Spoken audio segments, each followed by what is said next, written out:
আসসালামু আলাইকুম ভিউয়ার্স, আমি হালিমা। আজকে আপনাদেরকে দেখাবো কাপ্তান কাটিং করা এবং সেলাই করা। এখানে কাপড় রয়েছে 2 গজ থেকে 4 ইঞ্চি পরিমাণ কম। কাপড়টি হচ্ছে সুতির কাপড়। প্রথমে আপনাদেরকে কাপ্তান কাটিং করা দেখাবো।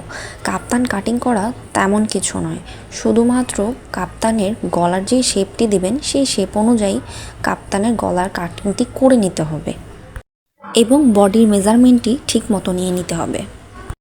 কাপ্তানের কাটিংটি আমি একটি কাগজের মাধ্যমে দেখাচ্ছি, কারণ কাপড়ে যে ক্লিপসটি নিয়েছিলাম সেই ক্লিপসটি নষ্ট হয়ে গিয়েছে।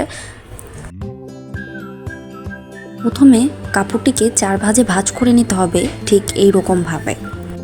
এরপরে কাপ্তানের গলার শেপটি দিয়ে নিতে হবে। আপনারা কাপ্তানে গলার ডিজাইনটি নিজের মন মতো দিয়ে নিতে পারবেন। দেখতেই পাচ্ছেন কাপ্তানের জন্য আমি একটি গলার ডিজাইন করে নিয়েছি। এই গলার ডিজাইন অনুযায়ী এখন আমি কেটে নেব। কাটিং করার পরে কাপ্তানের কিছুটা এরকম আকার হবে। এখন কাপ্তানের সেলাইটি কিভাবে করবেন সেটা দেখাবো। প্রথমে কাপ্তানের গলার অংশটুকু সিলিয়ে নিতে হবে। দেখতেই পাচ্ছেন গলার যে কাটিং করেছি সেই কাটিং অনুযায়ী সেলাই করে নিচ্ছি।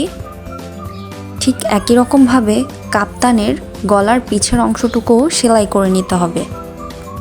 গলা সেলাই হয়ে গেলে এবার কাপ্তানের চারোপাশ সেলাই করে নেব। দেখতেই পাচ্ছেন কাপড়টিকে এইরকমভাবে ফোল্ড করে কাপ্তানের চারোপাশ সেলাই করে নিতে হবে। কাপ্তানের চারোপাশ সেলাই করা হয়ে গিয়েছে। এখন আমি কাপ্তানের কাঁধের অংশটুকু সেলাই করে নিব। কাপ্তানের কাঁধ সেলাই হওয়ার পর আপনাদেরকে আমি বডির মেজারমেন্টটি নেওয়া দেখাবো। এখানে আমি কাঁধের মাপ নিয়ে নিচ্ছি 7 ইঞ্চি এবং আনমনের মাপটিও আমি 7 ইঞ্চিই নিব। এরপরে আমি বডির মাপটা নিয়ে নিয়েছি। বডির মাপ নিব 36 ইঞ্চি। 36 ইঞ্চি 4 ভাগের 1 ভাগ 9 ইঞ্চি এখানে মাপটি নিতে হবে। এরপরে নিয়ে নিচ্ছি সাইড ফাড়া ও পেটের মাপ।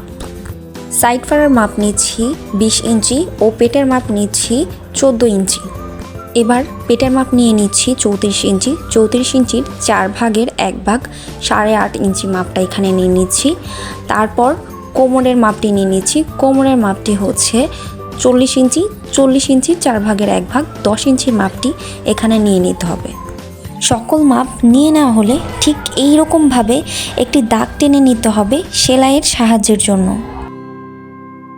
এই যে দাগটি টেনে নিচ্ছি, এই দাগটির উপরেই একটি সেলাই করে নিতে হবে, তাহলেই আমাদের কাপ্তানটি তৈরি হয়ে যাবে।